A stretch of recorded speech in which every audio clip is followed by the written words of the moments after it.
Sí, la idea no es tanto asustar, ¿no?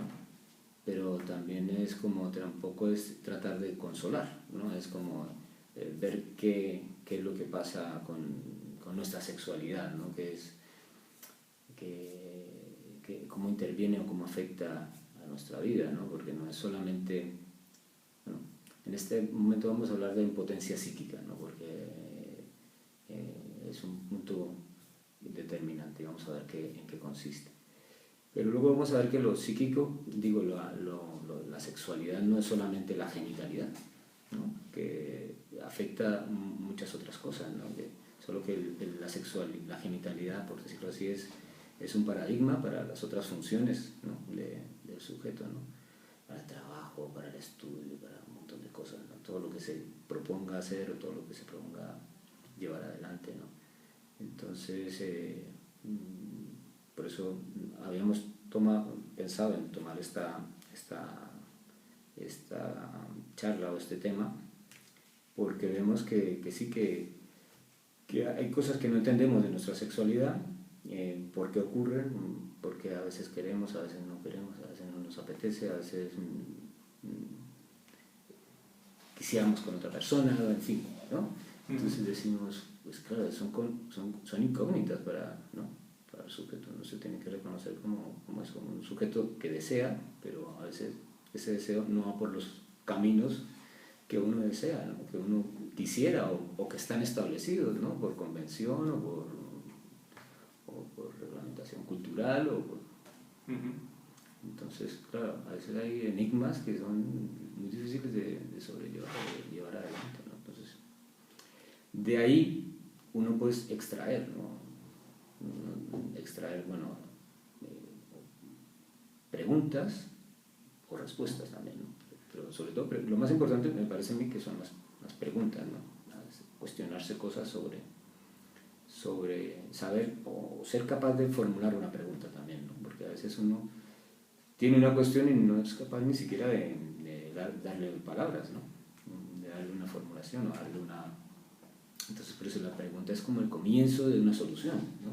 Cuando uno es capaz de ponerle palabras a una cuestión, es como ese momento en que puede darle alguna respuesta, ¿no? A veces, otras veces, pues cuando estás huyendo, cuando estás quitándote el problema del medio, que no quieres saber nada de ello, pues el problema sigue, ¿no? Y se agrava entonces por eso es importante también esto, tratar temas que no sean muy positivos, ¿no?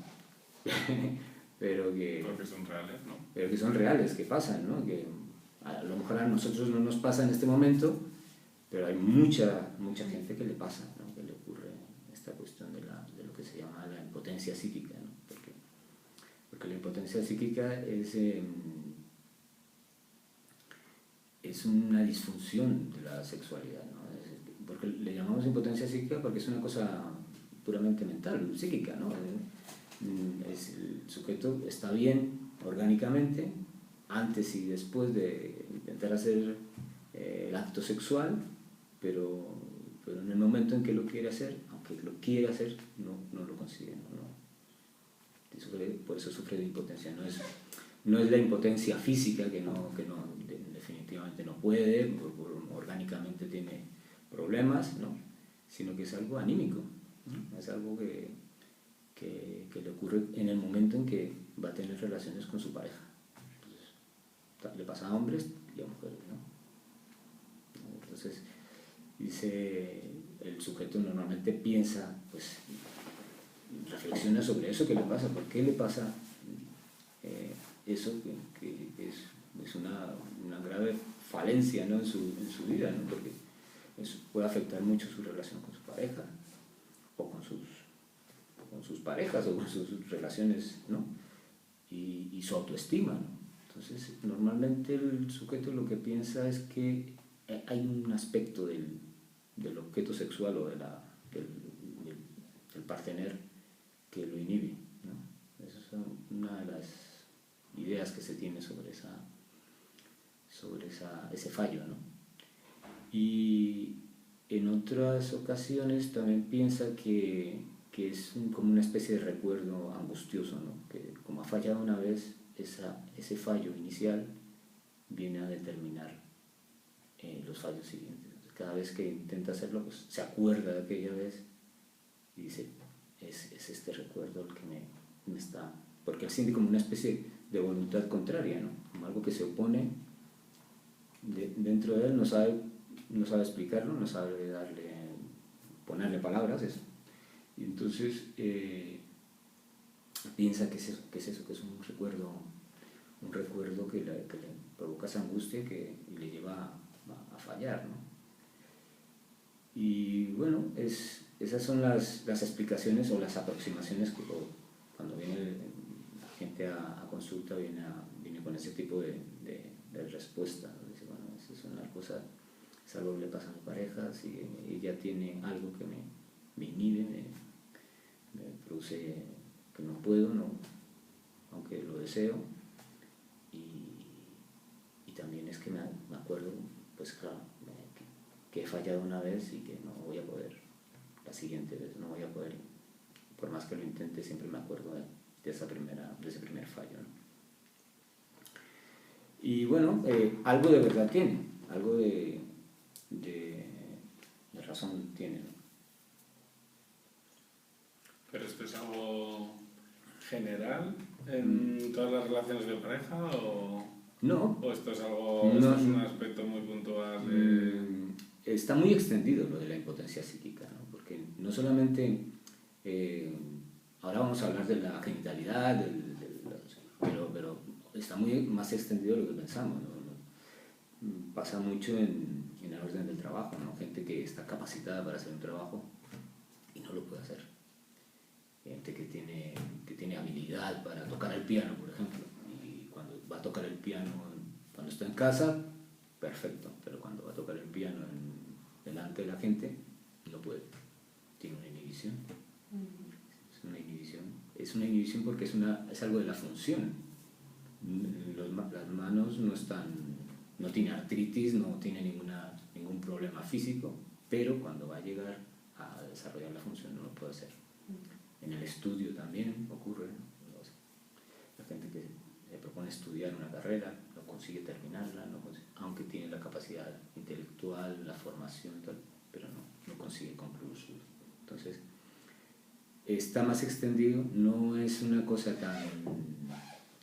La gente no habla de ello porque además pues, es llevadero, ¿no? La gente normalmente no habla de ese tipo de problemas porque es una cosa que es llevadera, bueno, ya se me pasará, ¿no? Ya lo podría hacer, ¿no? Pero sí está muy extendido. Y luego, entre hombres y mujeres, porque también hay otras formas de esa impotencia psíquica, que es la eyaculación precoz, ¿cómo se llama? La anestesia total, que no puedes, aunque lo puedes llevar a cabo, no puedes sentir satisfacción, no gozas con lo que haces. Y dentro de la mujer, pues la frigidez es muy, muy extendida. Es que la mujer no habla de su sexualidad, culturalmente está muy, muy reprimido, ¿no? Entonces son problemas que son están muy extendidos. Entonces la gente cuando viene a consultar, bueno, generalmente consulta por problemas de ansiedad, de angustia, ¿no? Pero normalmente viene a consultar sobre problemas. ¿Por qué no puedo hacer esto que debería poder hacer? Y que de hecho con otras personas o en otras circunstancias puedo hacer. No me pasa nada orgánico. He ido al médico y me ha dicho, usted no tiene nada. Esto no tiene por qué fallar. Entonces lo que falla es algo en la relación, algo en su manera de relacionarse con su pareja o con su objeto sexual, ¿no? Y entonces es algo psíquico, no es algo físico, ¿no? Eso sobre todo, ¿no? Porque el sujeto está completamente normal, ¿no? Y eso que antes está perfecto y después también, pero cuando llega el momento no consigue hacerlo. Bueno, yo he traído unos apuntes y vosotros me vais preguntando. Eso es un poco, pero eso es lo que hemos dado palabras la sociedad un poco a la apatía, ¿no?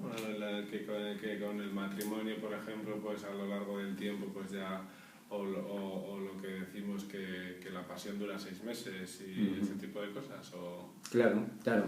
O sea, que esa es un poco la convención que tenemos, que luego pues ya pues con que el amor se transforma o la pasión se transforma más en cariño y... Claro, exactamente. Es que Es que pasa algo de eso. El sujeto que sufre de impotencia psíquica normalmente tiene un problema con su libido, ¿no? Es que la corriente amorosa y la corriente sensual no están unidas o se separan. Solo se han unido en un momento, pero luego se dividen, no coinciden. Entonces pasa mucho eso de que, claro, amas a quien no deseas y deseas a quien no amas. Entonces por eso también pasa una cosa que es muy típica que en nuestra cultura, que es la doble moral, ¿no?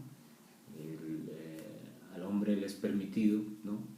Tener relaciones ilícitas fuera de su pareja, ¿no? Y todo el mundo dice, bueno, sabe que eso ocurre. A la mujer también, pero es más callado, es más reprimido, ¿no? Pero es algo que la cultura dice, bueno, esto que nosotros hemos impuesto a la sexualidad humana no se puede cumplir del todo. Claro, esto que nosotros proponemos, este retraso, porque hay un retraso de la relación, o cómo se llama, de la madurez sexual, ¿no? Entre la pubertad y la adolescencia hasta que se llega a la pareja constituida, pues la cultura normalmente nos impone un refrenamiento, ¿no? Dice, no, en esta época está prohibido, hasta que no consigas una pareja legal, no puedes tener relaciones sexuales, no puedes tener libertad sexual. Pero llegado el momento, no tienes tampoco esa libertad, porque ya no sientes esa satisfacción, no es tan satisfactorio como pensabas, como iba a ser, ¿no? De pronto es más decepcionante, ¿no? Ocurre un montón de cosas, ¿no? Entonces dice, bueno, esto no era como yo pensaba, ¿no? Ese sacrificio que me ha impuesto la cultura, luego no es retribuido, ¿no? ¿Por qué ocurre eso? ¿Por qué pasa eso, ¿no? Entonces, claro, algo en la cultura falla, ¿no? Esa imposición que nos hace sobre nuestra libido sexual falla, o se pasa o no llega, ¿no? O nos impone demasiado o no llega a reprimir, en algunos casos no llega a conformar, a educar esa sexualidad, ¿no? Esa genitalidad, ¿no? Entonces sí pasa eso que sugieren, ¿no? Entonces, porque en el hombre hay como una especie de sobrevaloración del objeto, ¿no? En el periodo del enamoramiento hay una especie de sobrevaloración, se sobrevalora el objeto, ¿no? Es el objeto ideal, ¿no? Pero luego...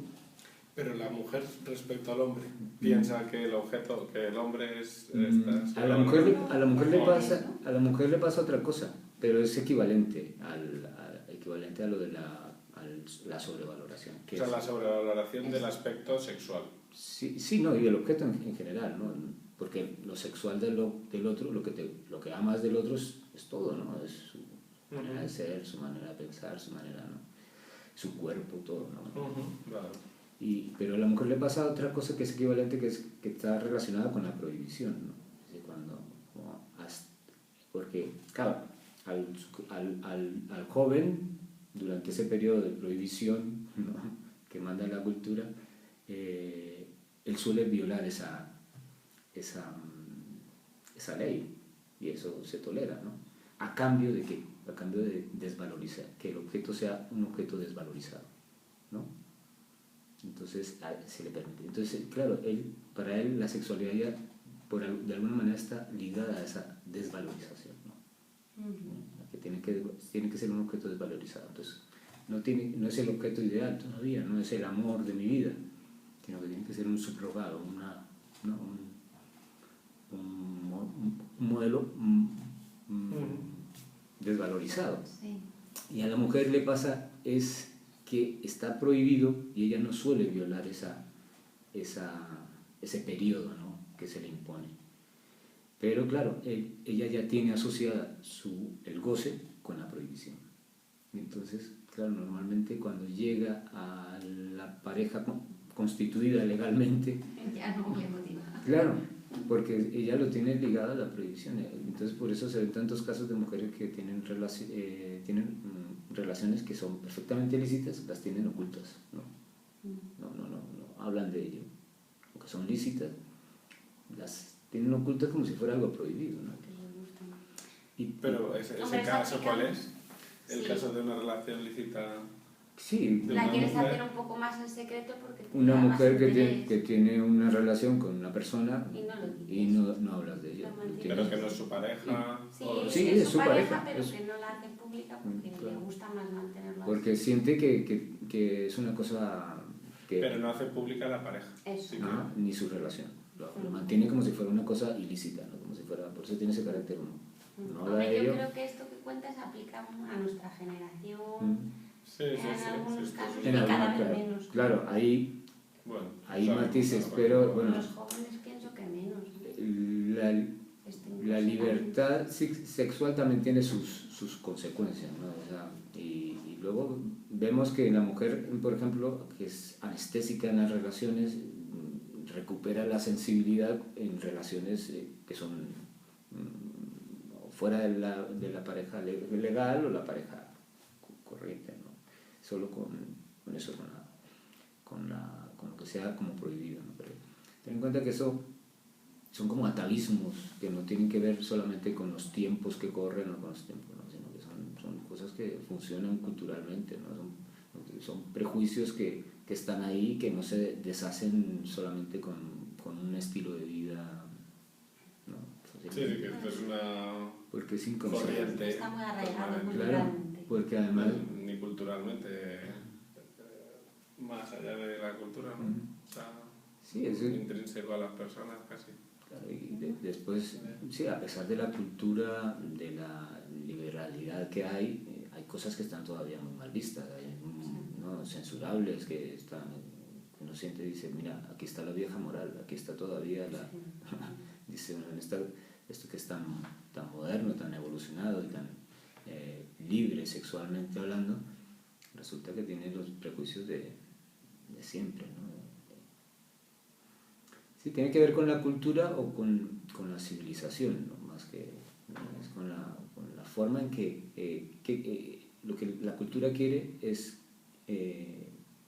alterar los instintos, por decirlo así, educarlos para sacar rédito del sujeto, para que el sujeto luego pueda vivir socialmente. Un sujeto, no podemos tener la sexualidad que tenemos cuando somos niños, porque el niño es, por decirlo así, un perverso polimorfo, goza con todo, ¿no? Tiene incluido un montón de pulsiones sexuales que luego la sexualidad adulta no tolera, ¿no? El niño no tiene asco a los excrementos, no tiene pudor, no tiene moral. Eso es lo enternecedor de un niño, ¿no? Pero claro, cuando llegas adulto no puedes tener esa misma sexualidad, tiene que estar acotada a unos canales, a unos conductos, ¿no? Pero el niño no tiene esa sexualidad, o sea, es un gozo pero sin sexo, ¿no? Claro, pero es que nosotros tenemos eso es importante, porque es que nosotros tenemos asociada la palabra sexualidad con genitalidad, ¿no? Entonces, claro, pero una de las cosas que más nos cuesta pensar es la sexualidad infantil, ¿no? Que el niño goza con todo, claro, pero no de esa manera genital, ¿no? Porque nosotros ahora tenemos toda la sexualidad abocada a la genitalidad, ¿no? Pero la sexualidad es mucho más amplia. La sexualidad implica todas las formas del goce, pero también todas las formas, todo lo que está tocado por el lenguaje, por las palabras, ¿no? Es como decirte así, el sujeto se hace sexual cuando ingresa en lo humano, que es por excelencia es el lenguaje, ¿no? Entonces, por eso el niño, claro, se puede hablar de sexualidad infantil, porque además, las las primeras formas del goce son con sus padres, claro. Están muy fijados a las figuras parentales, ¿no? Entonces ellos, ¿a qué fijan su libido, ¿no? Le vamos a llamar libido a esa energía sexual, ¿no? Que es la energía con la que hacemos todo, no solamente follar, perdón, no solamente a tener relaciones sexuales, sino con lo que hacemos todo. Nos interesamos con todo lo que es libidinal, nos interesa. Lo que no envolvemos libidinalmente con esta energía no nos interesa, no, ni lo escuchamos, aunque pase delante de nosotros, ¿no? Solo lo que nos llama, esta publicidad, esto lo ligamos libidinalmente. Entonces, claro, el sujeto tiene esa libido cuando es niño. Los primeros estímulos que vive son ¿con qué? Con la satisfacción de las necesidades primordiales, que son la alimentación, el pecho, ¿no? El aseo. Entonces eso es un goce constante para mí, ¿no? Entonces esa es la sexualidad primitiva, por decirlo así, la sexualidad infantil, que nunca desaparece, pero se tiene que modificar, ¿no? El sujeto no puede vivir con su sexualidad infantil porque sufre mucho. Entonces sufre lo que llamamos neurosis, ¿no? Cuando la sexualidad infantil rige la vida del sujeto, que es muy extendido, más extendido de lo que pensamos, ya veremos cómo, el sujeto padece mucho con la vida, ¿no? Porque no consigue hacer eso que tendría que hacer, ¿no? Porque precisamente cuando se habla de impotencia psíquica, eso de no poder hacer una tarea, no poder hacer una función que tendría que hacer, es porque su sexualidad infantil está más presente o está más activa de lo que debería estar, ¿no? Entonces, esa cuestión sobre que te quería comentar sobre la sexualidad infantil, o cómo se produce, o cómo se genera, es justo eso, con las figuras parentales. Sus primeros amores son sus padres, por decirlo así, ¿no? Y entonces ahí Dios está fijado. Pero ¿qué pasa? Que llega un momento en que llega la ley, dice, oye, no, esto no puede ser, ¿no? Yo no me quiero casar con mamá, ¿no? Y el padre le dice, oye, no, esta mujer es mía. ¿No? Entonces tú le pones una ley, y esa ley se llama interdicción de incesto. Hay una ley.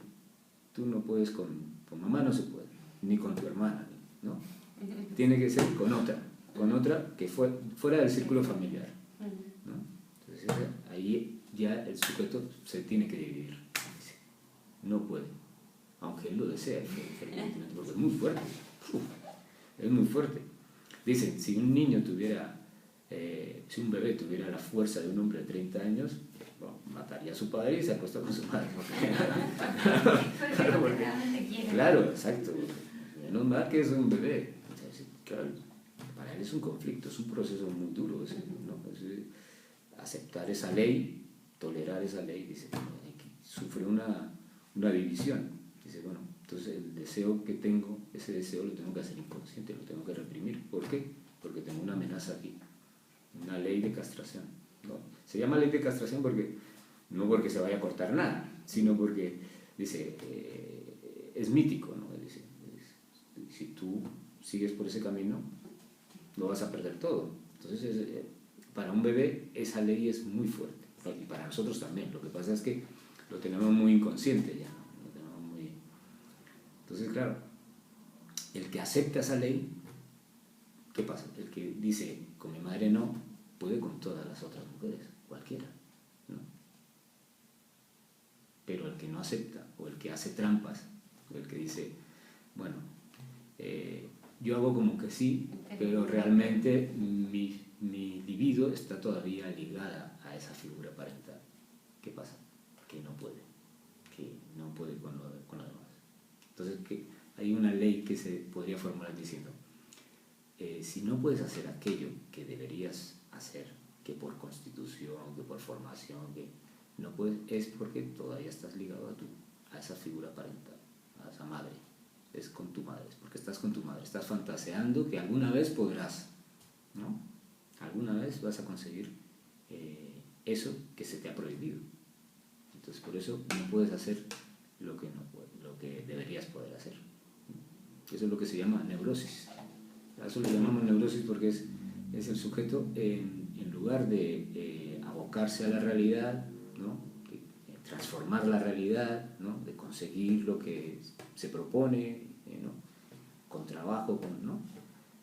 Siguiendo las pautas y las leyes de la cultura, en lugar de eso se retrotrae a la fantasía. Entonces que está todo el día fantaseando. Pero eso es menos habitual, ¿no? Eso es muy habitual, incluso le pasa al hombre corriente, al hombre normal le pasa que en muchas ocasiones fantasea, está fantaseando, está imaginando si esto fuera así, tal. Pero ¿y esas personas son conscientes de lo que, de su carencia, de lo que realmente desean, que es distinto? No, porque son procesos inconscientes, ¿no? Porque precisamente la interdicción del incesto ha obligado a que eso sea inconsciente, a que eso sea reprimido. Entonces, ¿Y de cara a nuestros hijos, claro, a día de hoy, hay algo que hacer o no hay nada que hacer? Bueno, son procesos naturales que con la sí, hay cosas que hacer. Lo que pasa es que cada uno, cada sujeto, cada niño hace con la ley lo que os daréis cuenta. Cada hijo parece que tuviera un padre diferente. Cada hijo hace de su padre, ¿no? Tiene una relación diferente. Entonces, por más que los hayas educado igual, que hayan nacido al mismo tiempo, ellos tendrán una relación con esa ley completamente distinta. Unos lo aceptan, otros lo aceptan menos o en algunos aspectos, ¿no? Cuando el sujeto, eso. ¿Cómo se ve? El sujeto, volviendo a la pregunta que ya me hacía, el sujeto no ve que él solo fantasea, pero no sabe que eso, él no habla de esas fantasías. Claro. Él no, porque él piensa que él solo le pasa a él. Pero él lo que ve es que en la realidad no puede. Que en la realidad no puede tener relaciones, no puede tener un amor, no puede tener un trabajo, no puede tener hijos, o no puede tener las cosas, estudiar, no puede conseguir terminar una carrera, en fin. Entonces, pero él lo atribuye a la realidad, lo que decíamos, a un aspecto de una voluntad contraria que no sabe muy bien, o a aspectos de la realidad, ¿no? Dicen, mi pareja tiene algo que me inhibe, ¿no? Por ejemplo. Y entonces, sí. Pero sí, que, o sea, el origen de todo, o sea, estamos hablando de algo muy concreto, que es esa ley de castración, y luego lo extrapolamos a la vida completa de una persona adulta, o sea, trabajo, relaciones. Claro. Entonces, pero el origen es solo ese. Y eso provoca luego cualquier otro. Claro, porque esa... O hay otras leyes de castración en cuanto a la madre, en cuanto a, yo qué sé, a otros aspectos de... Claro, es interesante esa pregunta, es muy interesante porque claro, no es un momento histórico, no es que sea que en ese momento tu padre dice, oye, que eso no se puede hacer, o tu propia madre dice, hey, delante de la gente no puedes hacer eso, ¿no? Eso conforma el aparato psíquico, por decirlo así, del sujeto. Pero eso es instante. Claro, pero es que es un periodo muy importante, que es el periodo hasta los 5 años, que es que es la formación del sujeto propiamente, cuando empieza a hablar, cuando consigue hablar, cuando entra en la humanidad, por decirlo así, cuando entra en la sociedad humana. Entonces es un periodo importante, es histórico porque ocurre en ese momento, pero luego acompaña al sujeto durante toda su vida. ¿Cómo se ve?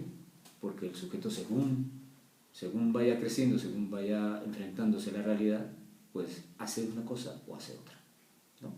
Entonces cuando no es capaz de afrontar la realidad, aunque tengas 40 años, 50, o lo que sea, cuando no eres capaz de afrontar una realidad que tú tendrías que poder afrontarla, es porque algo está fallando en ese instante, ¿no? En ese periodo, ¿no? Nosotros le llamamos el complejo de Edipo, pero no porque sea una cosa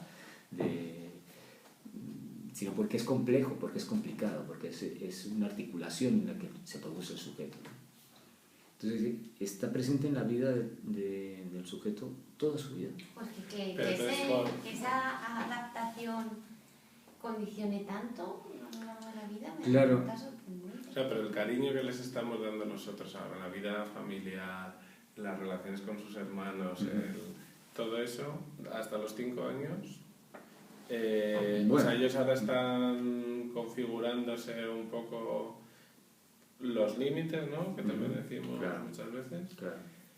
Y eso será lo que derive luego Claro. hacia lo que vayan, ¿no? Exacto, Pero ya está tan arraigado al concepto sexual, padre, madre, ese cariño que tenemos ahora, esas órdenes, esos límites, o sea, entonces, bueno, ya ahora que somos conscientes de esa complejidad, claro, y conocedores de que nos estamos jugando todo Bueno, ellos... a día de hoy, nosotros como educadores y como padres, nos lo estamos jugando la normalidad que tenemos nosotros como de normal es. O sea, que decir, ahora qué fallos estamos cometiendo o no con ellos, nosotros somos muy cariñosos, no sé, yo es que me veo con cada uno de ellos pues habiendo hecho muchísimas cosas de niños y de padres y estupendas y de muchísimo cariño.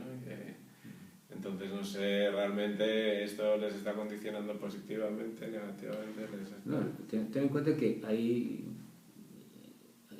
no es porque tú hagas de otra manera o de una manera que se vaya a alterar ese complejo, ¿no? Esa complejidad que es una articulación de funciones.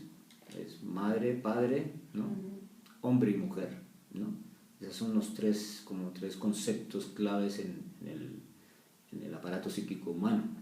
Sí, que los colocas de una manera...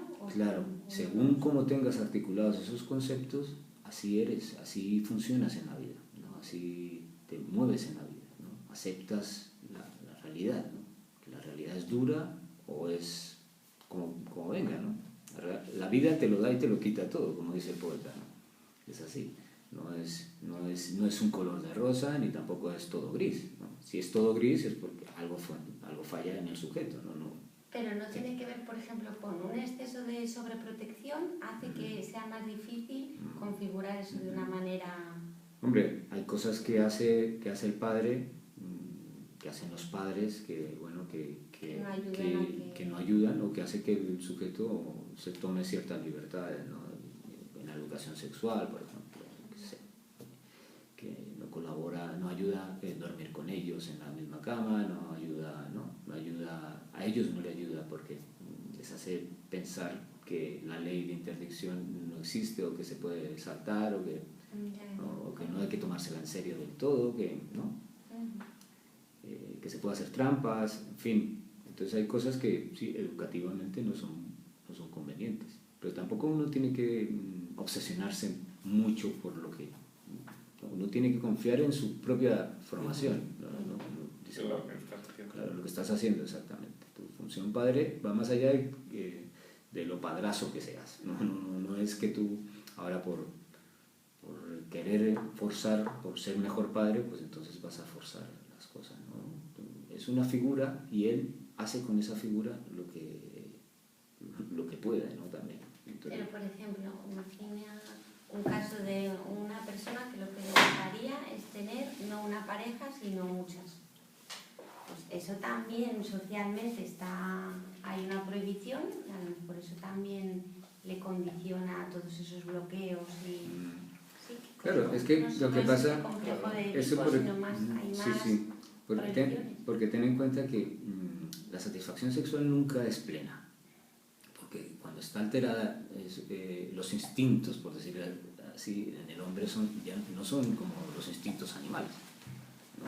Si lo vemos evidentemente no son como no tenemos la vida sexual que tienen los perros ni los caballos y vemos que está alterado, está modificado. Entonces esa satisfacción sexual nunca va a ser tan satisfactoria como pensábamos o como creíamos. ¿Por qué? Porque nuestro objeto amoroso, nuestra pareja, es como una especie de sustituto del objeto primordial, ¿no? El objeto amado, el primer objeto amado, es la madre o el padre, ¿no? Es el primer objeto amado. Pero como está prohibido, tengo que desviar esa libido hacia un objeto que sea permisible, que sea posible, para que tenga realidad, si no, no tiene realidad el sujeto, ¿no? Pero, y esa transición... Esa transición lo que hace es que el objeto pues, no tenga el mismo valor. De alguna forma... vemos... Pero la degradación, que ya claro, la palabra, la degradación puede no ser muy sustancial, ¿no? En principio tendría que, ese objeto elegido tendría que sumar las dos corrientes, la pulsión amorosa y la pulsión sensual, y ser heredero de ese antiguo amor, ¿no? Eso sería lo ideal, ¿no? Pero al ser un sustituto, pues esa degradación pues va a ser necesaria, es necesaria también, ¿no? De alguna forma es algo positivo, no es tan, suena mal lo de degradación porque parece que es algo que pierde valor, pero es que a veces si no degradas un poco, si no pierdes, no le quitas valor o no le quitas sí, esa supervaloración que le das inicialmente al objeto, no consigues amar realmente, plenamente, con las dos corrientes amorosas y sensuales, ¿no? Entonces, en principio tienes que conseguir eso para poder funcionar en la realidad, ¿no? Porque, claro, si mantienes esa sobrevaloración, amas mucho, pero es sexualmente ineficaz, ¿no? Lo quieres mucho, pero no puedes tener con ella esa sexualidad completa. Tienes que ir a un objeto que esté desvalorizado, con el que puedas llevar a cabo pues, todo eso que fantaseas, pero que no harías con tu pareja, vamos. Entonces, por eso es importante la cuestión de la degradación, ¿no? Entonces, cuando están al sujeto que sufre esa impotencia, ¿no? Es que le pasa eso, es que está fijado a las figuras parentales, que su libido todavía está unido a esa figura parental, a esa figura materna, ¿no? Y ese es su ideal de amor, ¿no? Entonces, claro, es él cuando sigue la corriente sensual, pues elige objetos degradados, pero cuando sigue la corriente amorosa, pues elige objetos valiosos, ¿no? Que ame, ¿no? Que sea éticamente valorable. Pero es muy frustrante, ¿no? Para una persona vivir así. Claro, es muy frustrante, por eso vienen aquí, a que les ayudemos a entender su problemática, ¿no? Es muy frustrante porque no poder hacer una cosa que tú quieres hacer y te sientes capaz de hacer es muy frustrante. Pero sigo pensando que no creo que todas esas frustraciones vengan por esa figura. Sí, porque es que, o sea, que claro, no es que llega un momento en que el sujeto tiene que asumir, dice, bueno, no le puedo echar la culpa a mi papá y a mi mamá de toda la vida, no, porque no es eso. Porque, claro, por eso hablaba de funciones, no es el señor padre ni la señora madre, sino son figuras figuras que están en el inconsciente del sujeto. Por eso el sujeto, cada uno tiene un padre y una madre, ¿no? Allende de su señora madre y de su señor padre, ¿no? Sí, que es otra figura, no es... Claro, no, es una cosa ese diálogo que tienes tú con el que se supone que es tu padre, pero que no es tu padre. Claro, es esa idealización de... Claro, por ejemplo, hay un ejemplo que nosotros solemos poner que es de un paciente que vino a consultarnos porque estaba siempre con el recuerdo de que su padre lo había querido ahogar. Y él estaba convencido de que su padre en algún momento lo había querido ahogar. Con el desarrollo del tratamiento, el sujeto fue capaz de entender o de decir que su padre lo que había querido intentar es enseñarle a nadar. ¿Ves? Entonces tenía dos padres completamente diferentes. El primero, un padre que quería acabar con su vida y salió de aquí con un padre que quería enseñarle algo, que quería, ¿no? Entonces, ¿ves cómo es el mismo señor? Pero tú tienes un pensamiento distinto sobre eso, ¿no? Claro, el sujeto hace con esa educación que les damos, ellos hacen lo que tienen que hacer, lo que pueden hacer, ¿no? Porque en muchos casos no es que me paso de hacer esto.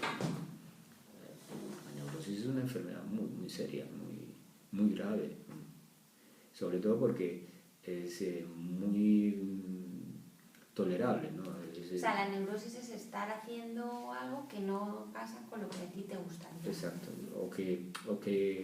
o no poder hacer lo que deberías hacer, lo que deseas hacer, tú estás preparado para ser un ingeniero, un médico, pero no consigues terminar la carrera, aunque has hecho todos los años, aunque has hecho todo, no consigues, no tienes problemas mentales, eres inteligente y tal, pero hay algo que te lo impide, ¿no? O no puedes mantener una relación estable, por ejemplo, tienes que buscar siempre sustitutos. Eso pasa porque, claro, como la figura, porque lo comentaste también, ¿no? Que eso que necesita estar cambiando de pareja, ¿no? Pues, como la figura elegida es simplemente un subrogado de que la primera figura, pues, claro, siempre está buscando que se ajuste, ¿no? Que se ajuste, pero en ese comportamiento podemos leer que lo que está haciendo es buscar otra vez esa primera figura primordial. Simplemente hay que decirle, oye, no vas a poder, ¿no? Con tu madre no puedes. Ya te dijo ¿ves? tu padre. Ya te lo dijo tu padre, exacto, ya te lo han dicho. Pero ahí no puedes, ¿no? Y ya está. Y es Lo que pasa es que, claro, no, pero si lo aceptas esa ley, puedes todo lo demás. Claro. Es que es una cosa tan es fácil, pero también tan compleja, ¿no? Y si lo aceptas, que es aceptar que no vas a poder hacer eso, pero vas a ir a conseguir algo que sí que te satisfaga lo suficiente, ¿eso es lo que llaman madurez? ¿O? Claro, exacto. Madurez, claro, y que te va a pasar cada vez. No es que tú te haya pasado una vez y ya no te va a pasar. Ya te casaste, ya no te va a volver a pasar. No, te va a pasar cada vez. Cada vez que te juegues como sujeto, te juegues en el trabajo, cada vez que quieres emprender una empresa, cada vez que algo de crecimiento, ¿no? Un paso que en el sujeto se tiemble, ¿no?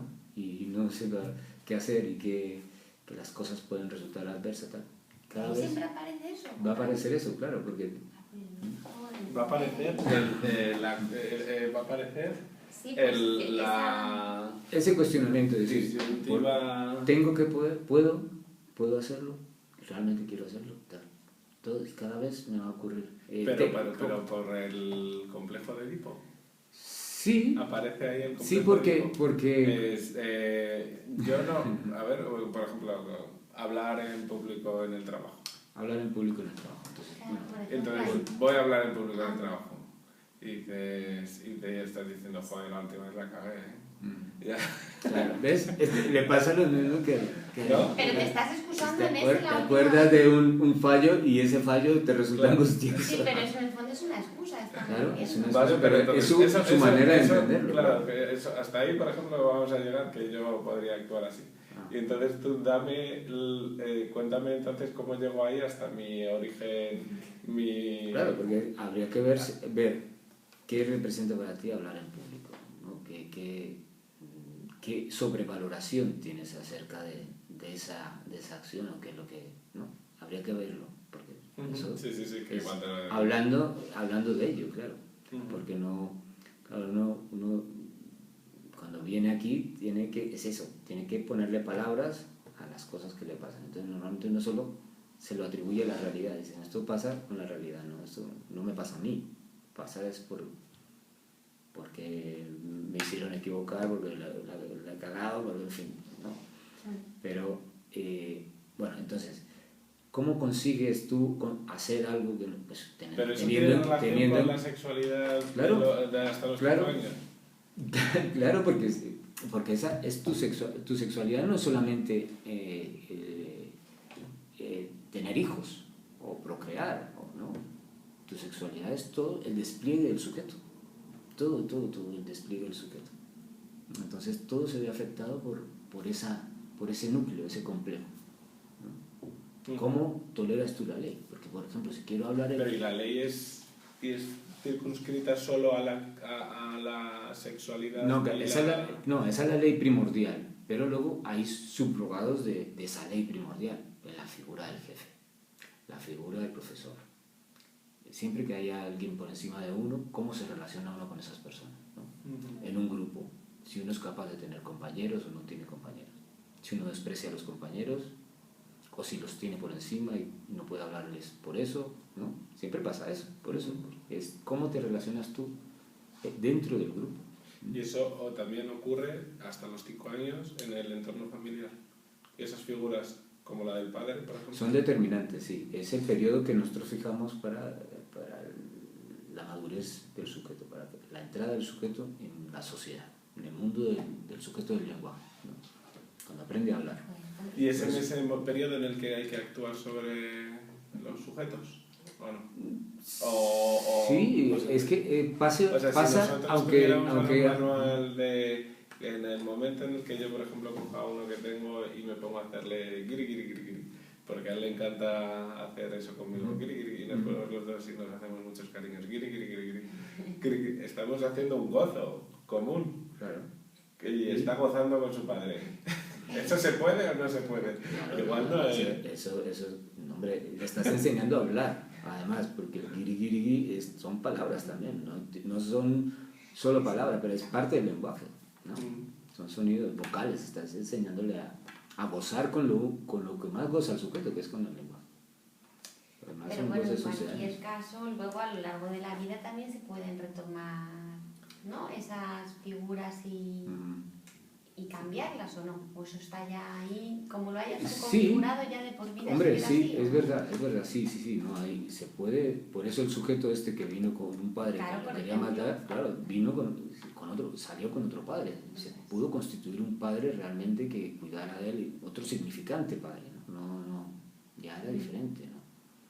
Sí se puede transformar, pero son procesos inconscientes, entonces no se puede, lo que no se puede es que lo modifiques tú mismo reflexionando porque son... No. Claro, pero por ejemplo porque son inconscientes, claro, entonces tiene que ser alguien que fuera de ti observe qué es lo que es, qué dices acerca de ello, cómo actúas frente a ello, ¿no? Porque claro, el sujeto viene, por eso a consultar y dice, lo que me pasa es por esta chica, no sé qué tiene, que no puedo, o fallé esta vez y claro, eso es lo que dice el sujeto. Entonces nosotros escuchamos, lo que le pasa es porque está fijado a una figura parental, tiene recuerdos encubridores, por decirlo así, ¿no? O sea, que te pueden provocar bloqueos a lo largo de tu vida, como hablar en público y tienes miedo. Claro, que son pequeñas, parecen cosas accidentales, pero tienen que ver con la vida inconsciente del sujeto. Y no pueden tener más que ver con tu seguridad o... Claro, pero esas son las expresiones del entorno racional. El entorno, sí, claro, tú piensas, claro, que tengo una inseguridad. Tengo una inseguridad, pero claro, no sabes exactamente de qué se trata, por qué la inseguridad. Entonces, si quieres resolverla, realmente pues tienes que profundizar más, ¿no? Ponerte en el centro de la cuestión, ¿no? Hablar con ella, pero tiene que ser teniendo en cuenta las leyes del inconsciente, porque la conciencia, es que ocurre que la conciencia y el inconsciente nunca tiene una barrera que no pasa, lo inconsciente nunca se hace consciente y lo consciente no llega nunca a ver qué es lo que pasa en el inconsciente, ¿no? Por eso pasa por la interdicción del incesto, precisamente porque reprime, esa reprehensión primordial hace que se precipite inconsciente, que haya inconsciente en el sujeto. Y por eso no es bueno ni malo, es magnífico que tengamos inconsciente. Si fuéramos todo conscientes, no seríamos ni tan inteligentes, ni tan brillantes, ni tan sutiles, ni tan complejos los humanos. El inconsciente es lo que hace precisamente que nosotros seamos tan singulares, que no seamos animales simplemente. Porque imagínate, si no pudiéramos domeñar ese impulso sexual, si la sexualidad fuera el goce supremo, no conseguiríamos salir de ahí, de ese goce, ¿no? Quedaríamos estancados ahí, no habría movimiento para el sujeto. No buscaríamos nada. No buscaríamos nada, estaríamos ahí, claro, enganchados. O sea, eso es internet. Internet es el jefe supremo. Se ha metido todo el mundo Estás ahí. embobado ahí. Parece que estás haciendo algo y no estás haciendo nada. Estás fantaseando todo el tiempo, viendo fotos, viendo vídeos. Y realmente pues eso, estás en una especie de inconsciente, de figuras inconscientes, fantasías. Sí, lo de las fantasías inconscientes son más extendidos de lo que son. De hecho, seguro que cuando salgáis a vuestra vida ahora en adelante vais a estar más atentos a, ¿no? Una Mira, pregunta. a este amigo le pasa esto. Rui, yo por ejemplo estaba ahora practicando meditación y tal, y ahí sí que en realidad intentas llegar a la sutileza del inconsciente, o sea que a través de calmar la consciencia, pues intentar llegar por lo menos a las puertas, ¿no? de identificar sueños o pensamientos o sutilezas que te hayan ocurrido, pues que en ese momento que estás más calmado, pues yo creo que pueden llegar a aflorar en cierto modo. O sin más, la pregunta era más que nada, y por ejemplo la meditación es positiva respecto a esto, Hombre, o cómo la meditación, cómo se encaja la meditación entre el consciente e inconsciente. pues en principio la ley es esa, la ley es que lo consciente no puede nunca acceder a lo inconsciente, ¿no? Somos donde no pensamos. Cuando no es el aforismo de Descartes, pienso luego existo, ¿no? Es al revés, ¿no? Dice, no. Es que cuando no pienso es cuando... Claro, es que esa es la meditación, ¿no? Claro, O sea, no pensar, claro. es que intentar dejar de estar dándole la importancia a la mente, ¿no? Pero lo que pasa es que también lo inconsciente, claro, no es que sea una cosa que esté debajo de la conciencia, no, que sea una especie de entidad que funciona, no, es el inconsciente, y lo consciente está al mismo tiempo que estás hablando, se está enfocando lo consciente y lo inconsciente. Estás diciendo más de lo que dices, siempre. Estás hablando más de lo que dices y menos de lo que piensas.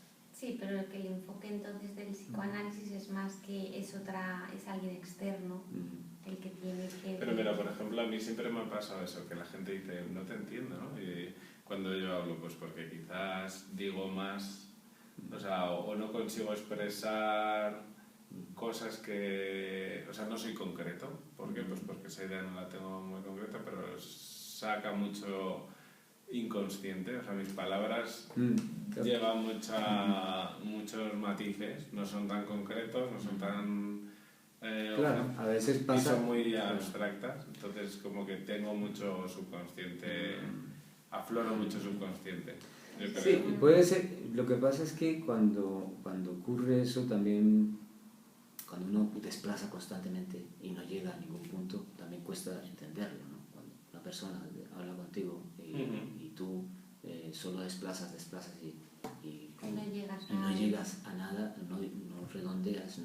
Entonces, sí que es una cuestión inconsciente, no es una cuestión solamente una cualidad tuya o un defecto, es que hay algo del inconsciente que se ve ahí, ¿no? Que se ve en ese aspecto que parece inexplicable, pero es porque está jugando lo inconsciente, ¿no? Hay más metonimia que metáfora, podría decirse, ¿no? La metáfora es como la concreción, ¿no? Y hay más desplazamiento, más metonimia, ¿no? Entonces no llegas al punto, al núcleo importante. Entonces eso se está jugando el complejo de Edipo ahí mismo, ¿no? Porque claro, la metáfora paterna es la que sustituye la figura materna, el desplazamiento continuo. O sea, se puede interpretar teóricamente, ¿no? La metáfora sería el padre y la metonimia la madre. Sí, pero teóricamente, vamos, por darle un sesgo teórico a la cuestión, una aproximación teórica sería eso, pero sí que es una cuestión con el inconsciente. ¿Sí? Cuando esas personas que hablan no se les entiende nada, no tienen nada, simplemente no tienen problemas intelectuales ni de formación, sino que no consiguen concretar, pues, porque tienen algo con la interdicción del incesto también, a su manera. Cada uno muestra su problemática en algún aspecto de su vida. Hay gente que no tiene problemas con los estudios ni con el trabajo, pero sí con su genitalidad. Hay gente que funciona bien con su genitalidad, aunque normalmente cuando algo falla en la genitalidad es un paradigma de todo lo demás. Falla en todos los demás aspectos. Pero eso, cada uno hace... Y que luego no vamos a estar persiguiendo nuestro inconsciente porque no lo vamos a acabar, ¿no? Que no está mal tener inconsciente, porque soñar es un producto del inconsciente, menos mal soñamos. Los lapsus también son productos del inconsciente. Cuando nos equivocamos, en lugar de las llaves de la oficina, metemos las llaves de casa cuando llegamos al despacho, ¿no? Son lapsus, también son productos del inconsciente, ¿verdad? Que no está mal ni bien, no vamos a corregir todo eso, ¿no? Sí, no seríamos nosotros mismos. Claro, no vamos a acabar con el consciente nunca. Necesitamos olvidar cosas que no queremos enterarnos de ellas, perder objetos, ¿no? Sí, solo habría que intentar en todo caso. Eso es lo que hace la vida rica. Atacar algo que te está causando alguna Exacto. frustración. Cuando no puedes hacer eso que tendrías que hacer y que te gustaría hacer, no lo puedes hacer, eso es que lo tienes que... Es que algo no va bien, algo no estás haciendo bien, algo en el inconsciente ahí no está jugando a tu favor. Pero otras veces el inconsciente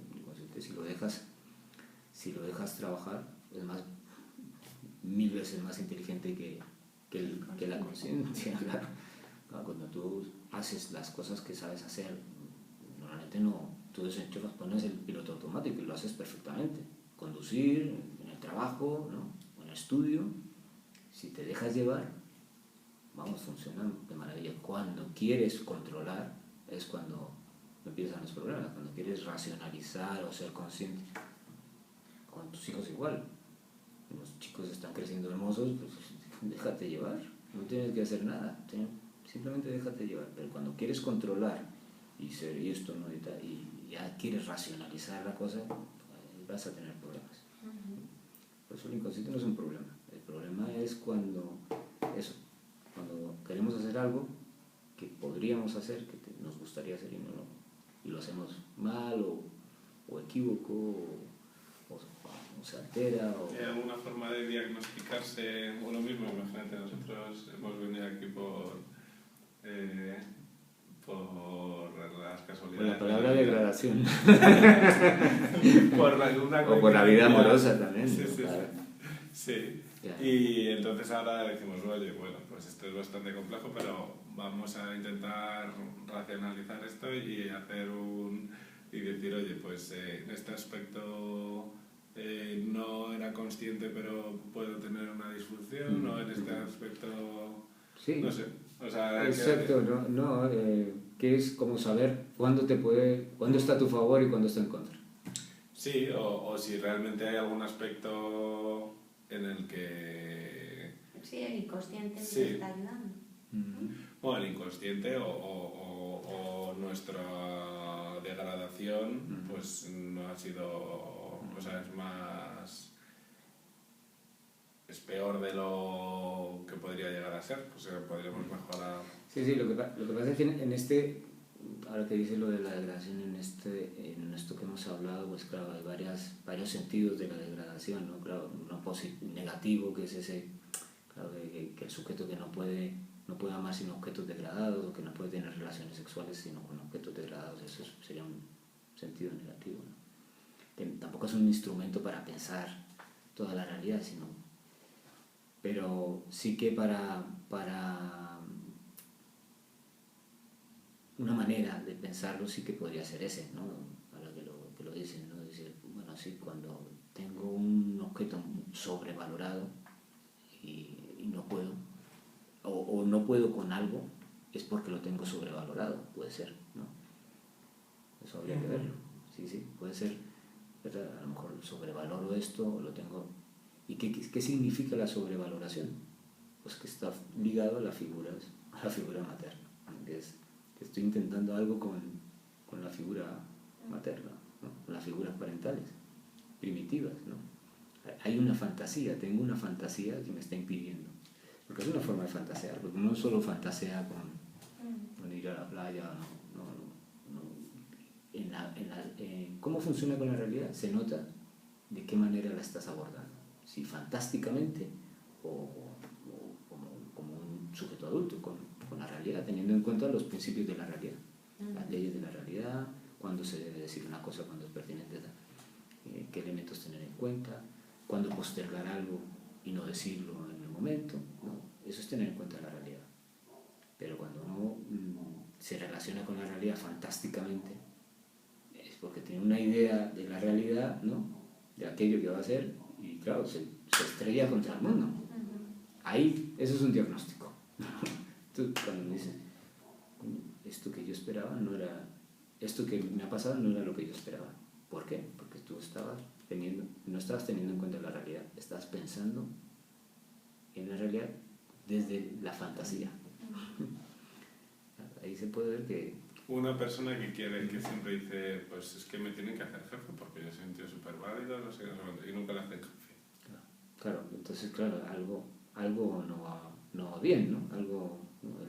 Él tiene una idea de qué es ser jefe, pero claro, a lo mejor no tiene en cuenta lo que es la figura paterna, no respeta ese lugar, ¿no? Por ejemplo, hay un caso muy clásico que es una persona que sufre un ataque de locura cuando es nombrado para un puesto importante. Sufre un episodio psicótico. Pero de miedo. No, psicótico.